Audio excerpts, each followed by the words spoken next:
Ya, Anda kembali di Apa Kabar Indonesia Pagi, Pak Birsa. Kalau kita tadi menyimak ya bagaimana pernyataan dari Pak Menko, Pak Agus Harimurti Yudhoyono, tadi soal program-program yang dijalankan ini adalah program-program jangka panjang juga ya untuk mencapai target Indonesia Emas 2045. Kami pun terus berkomitmen Pak Agus untuk terus bersama-sama kita berkolaborasi semuanya antara masyarakat, pemerintah, dan pihak swasta untuk bisa mewujudkan cita-cita bangsa tadi. 20 tahun lagi lah kira-kira ya kalau kita hitung dari 2000. 20 tahun lagi itu sebentar sekali untuk kita bisa mencapai. Semoga kita bisa ya mencapai bersama. Amin, insya Allah ya. Berkat kolaborasi yang sudah kita bangun sejak saat ini hingga nantinya. Amin. Baik, Pak Menko, saya mau lanjutkan pertanyaan saya yang tadi nih. Soal konektivitas tadi sempat disinggung. Artinya Pak Menko mulai mengarah ini bahwa mulai memfokuskan, targetkan program-program pembangunan infrastruktur dan pembangunan wilayah ini di kota-kota ataupun juga wilayah-wilayah terpencil begitu yang kurang berkembang. Boleh dijelaskan fokus optimalisasinya itu di mana saja? Iya, jadi kembali apa yang menjadi visi besar dari Bapak Presiden Prabowo Subianto itu bagaimana kita bisa membangun dari bawah, dari desa ke kota. Jadi tidak boleh ada gap, ada disparitas antara masyarakat kota dengan masyarakat desa, antara Jawa dengan luar Jawa, terutama wilayah timur Indonesia. Nah, disinilah memang harus dihadirkan keseimbangan. Kalau orientasinya pada jumlah penduduk, maka kita hanya fokus pada Jawa memang, karena 120 juta lebih penduduk ada di Jawa. Tapi tidak adil dan negara harus hadir untuk meyakinkan setiap warga negara itu mendapatkan manfaat dari infrastruktur yang sekali lagi bisa membangun ekonomi dan juga kesejahteraan masyarakat. Nah, di samping itu kita juga tahu Putri bahwa Indonesia juga harus terdepan melihat masa depannya, masa depan dunia juga yang saat ini juga penuh dengan ketidakpastian, terutama akibat krisis iklim. Ada banyak hal, apalagi Indonesia juga merupakan negara yang berada di ring of fire sehingga juga menghadapi dampak bencana alam setiap saat. Oleh karena itu pembangunan infrastruktur juga harus yang resilient, tahan terhadap berbagai potensi bencana alam dan juga bisa menjawab berbagai dampak buruk dari krisis iklim tadi, pemanasan global. Contoh, di pantai utara Jakarta dan Jawa secara keseluruhan, itu terjadi land subsidence. Jadi berpotensi masyarakat kita menghadapi bahaya banjir, tenggelam. Nah, di sini pemerintah harus segera memikirkan bagaimana tanggul pantai dan bahkan tanggul raksasa harus dibangun pada saatnya. Dan ini membutuhkan anggaran yang tidak sedikit dan integrasi tata ruang wilayah yang juga harus menyeluruh agar melindungi masyarakat kita, termasuk para nelayan, saudara-saudara kita yang berada di pesisir utara, pantai utara Jakarta ataupun Jawa ini. Ini contoh bahwa kita harus memikirkan hal-hal tersebut. Belum lagi kita tahu bahwa pada saatnya ini kan harus mendahulukan mana. Di satu sisi kita tumbuh terus penduduknya, perlu hunian lebih banyak, kita masih kekurangan rumah 3 juta, saya ulangi 10 juta kepala keluarga belum memiliki rumah dan 20 juta lebih perumahannya tidak layak huni begitu ya. Ini perlu disiapkan. Tapi sisi lain kita ingin sektor pertanian kita juga tetap punya produktivitas yang baik. Artinya jangan sampai semua lahan terkonversi menjadi lahan hunian atau lahan industri. Ini semua membutuhkan pendekatan yang seimbang dan juga regulasi yang mengatur ini dengan baik. Ini contoh bagaimana Kementerian Koordinator Infrastruktur ini mengambil peran untuk menjaga keseimbangan tadi. Yang pastinya menjamin bahwa programnya tidak akan ada yang tertinggal, semua akan berjalan, hanya mungkin prioritasnya mana yang terlebih dahulu begitu ya Pak Menko ya. Betul. Oke. Nah, tapi kalau nggak salah Pak Menko juga meluncurkan kebijakan perdana tuh soal kebijakan konstruksi ya Pak ya, konsolidasi ekosistem komunikasi, konstruksi, infrastruktur dan pembangunan kewilayahan. Itu boleh nggak disosialisasi? Mungkin kita juga pengen tahu ini kebijakan perdananya. Ini saya khusus untuk membangun awareness. Sebetulnya ini adalah sebuah policy yang kami hadirkan untuk membangun komunikasi publik yang lebih terintegrasi terkait infrastruktur dan pembangunan kewilayahan. Begini Putri, bahwa kita ingin masyarakat juga selalu terlibat dalam proses pembangunan bangsa.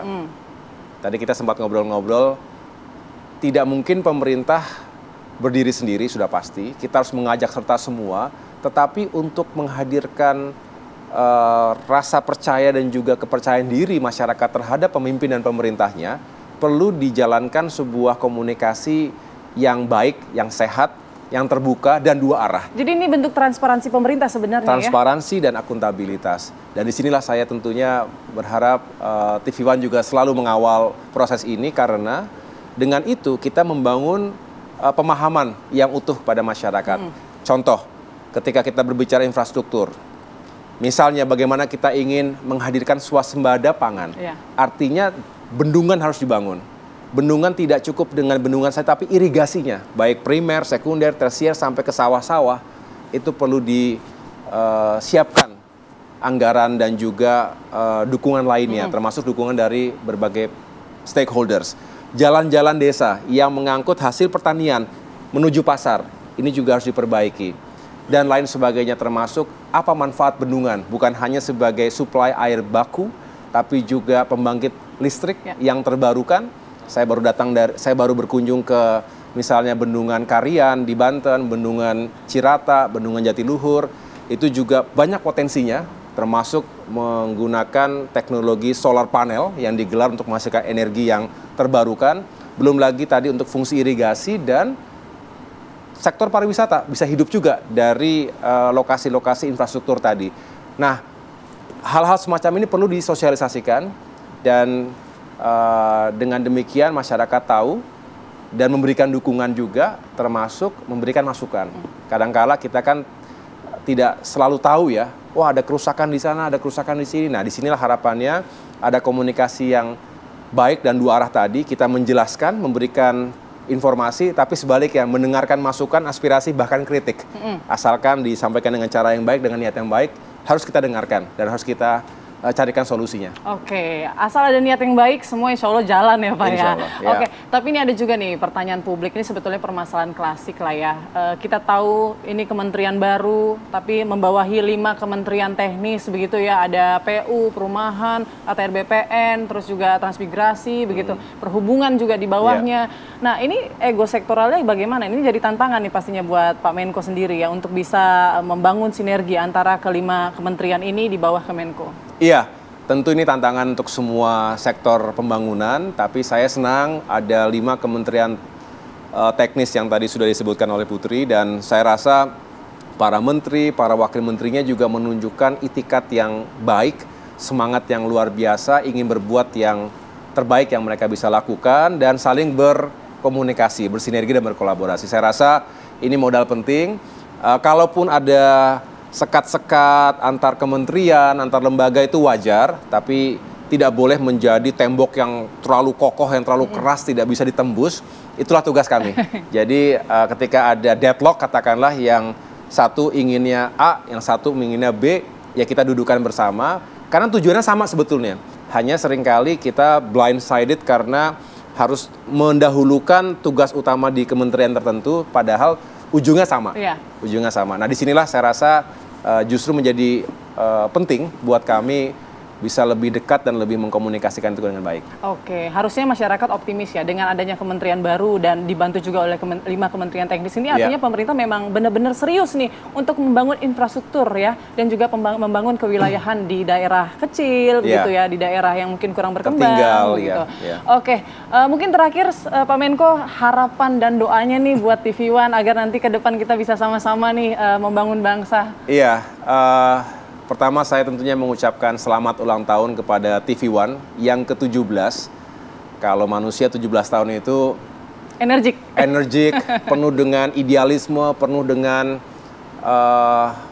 inovasi, dan saya rasa TV One juga telah menunjukkan kredibilitas dan rekam jejaknya selama 17 tahun terakhir ini, apalagi semangatnya kolaborasi untuk negeri. Semoga semakin maju, semakin sukses para pimpinan redaksi TV One, keluarga besar TV One, dan semangat kolaborasi untuk negeri ini tentunya menjadi kuat ketika kita ingin terus mengawal demokrasi dan pembangunan Indonesia ke depan. Amin. Sekali lagi dirgahayu ke-17 untuk TV One. Baik, terima kasih Pak Menko. Tapi sebelum saya tutup, mungkin saya mau ajak Pak Menko juga ya. Kita tidak hanya merayakan di studio ini nih Pak Menko ulang tahun TV One, tapi juga sudah ada perayaan-perayaan atau persiapan lah mungkin ya saat ini di beberapa titik, terutama di kantor kita di Pulau Gadung dan juga di Jakarta Islamic Center juga akan ada perayaan hari ulang tahun ke-17 TV One. Nah, kita coba lihat lihat ya Pak Menteri, bagaimana persiapan yang ada di sana. Ada rekan kami Agita Mahlika di Pulau Gadung, Jakarta Timur, dan juga Putri Sofia di Jakarta Islamic Center. Kita mungkin lihat dulu Pak Menteri, bagaimana persiapan di Pulau Gadung. Ada Agita Mahlika. Agita, bagaimana suasana di sana? Iya, halo, selamat pagi Putri, Windasari dan juga pemirsa. Betul sekali ya, suasana di Pulau Gadung pagi-pagi ini sudah semangat, sudah tentunya siap untuk memberikan informasi terbaik di hari ulang tahun TV One yang ke-17. Ini sebelah kanan saya sudah ada wakil pemimpin redaksi Bapak Reva Dedi Utama dan juga sudah ada manajer News Daily Bapak Sylvester Keda dan juga seluruh teman-teman kru TV One yang semangat hari ini. Tentunya mengucapkan terima kasih banyak kepada seluruh pemirsa setia TV One selama 17 tahun ini sudah terus mengawal, dan tentunya harapan kami semakin bisa memberikan informasi yang terbaik ya bagi pemirsa TV One. Nah, kalau Putri juga Mala dan juga Philip tadi sudah ada tumpeng, di depan saya ini juga nanti sudah ada tumpeng Putri dan juga pemirsa, dan kita akan merayakan bersama-sama ya. Pada hari ini juga ada banyak sekali persiapan dan juga program-program berita informasi yang akan kami sediakan untuk pemirsa TV One spesial di hari ulang tahun ke-17 ini. Nah teman-teman, kita mungkin bisa berteriak bersama ya. Kalau saya bilang HUT 17 tahun TV One, kita boleh bersama-sama mengatakan kolaborasi untuk negeri. Siap ya? Siap. Oke, bersama-sama. HUT 17 tahun TV One. Kolaborasi untuk negeri. Sementara demikian persiapannya Putri, kami kembalikan ke Anda. Seperti yang Pak Menko bilang, 17 tahun itu memang usia-usia energik ya gitu. Kita bisa lihat semangat teman-teman di kantor TV One Pusat di Pulau Gadung. Sebetulnya kita juga rame, cuma di belakang kamera ya gitu ya. Tapi kita juga mau lihat nih bagaimana suasana di Jakarta Islamic Center. Ada rekan kita Putri Sofia. Putri, bagaimana di sana persiapannya?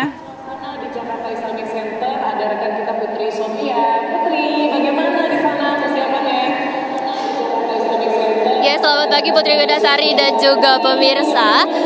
Gak berbeda dari Pulau Gadung, tetapi kalau di Jakarta Islamic Center, perayaan hari ulang tahun TV One yang ke-17 di Jakarta Islamic Center ini jauh lebih syahdu, jauh lebih tentram, dan memang karena untuk hari ini, hari Jumat merupakan hari pertama dari rangkaian 17 tahun TV One ini. Tadi kami juga memantau memang sudah ada beberapa tausiah yang memang disampaikan oleh para ustadz yang tergabung dalam Muslim Center, dan juga tidak hanya tausiah tetapi untuk di Jakarta Islamic Center perayaan hari ulang tahun 17 TV One juga langsung dihadiri oleh 170 anak-anak yatim piatu dan juga anak-anak yang memang bersekolah berdekatan di Jakarta Islamic Center yang memang sudah sejak pagi tadi ini antusias untuk merayakan hari ulang tahun TV One. Dan memang tadi kami memantau ini sudah banyak sekali anak-anak yang memang menunggu rangkaian-rangkaian acara yang akan dilaksanakan hari ini di Jakarta Islamic Center. Namun kami masih menunggu karena sebentar lagi rangkaian potong tumpeng akan dilakukan di Jakarta Islamic Center, Putri. Untuk sementara kami kembalikan ke studio.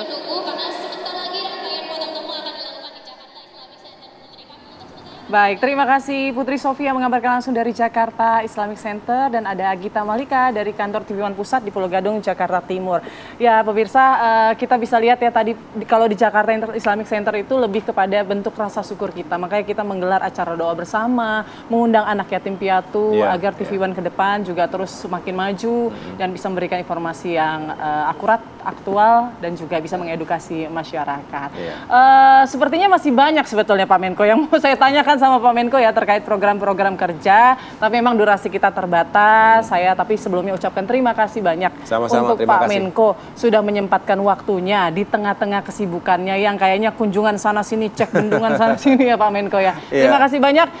Kita berharap kita masih terus bisa berkolaborasi membangun bangsa ini, bisa mewujudkan cita-cita program ataupun juga kebijakan-kebijakan yang akan dijalankan dan bisa mencapai Indonesia Emas di 2045. Terima kasih banyak. Terima kasih. Bapak Menko Agus Harimurti Yudhoyono, sehat selalu Bapak. Terima kasih. Dan pemirsa, kami masih akan hadirkan beragam informasi yang menarik lainnya di hari spesial, di hari ulang tahun TV One yang ke-17. Tetap bersama kami pemirsa di Apa Kabar Indonesia Pagi.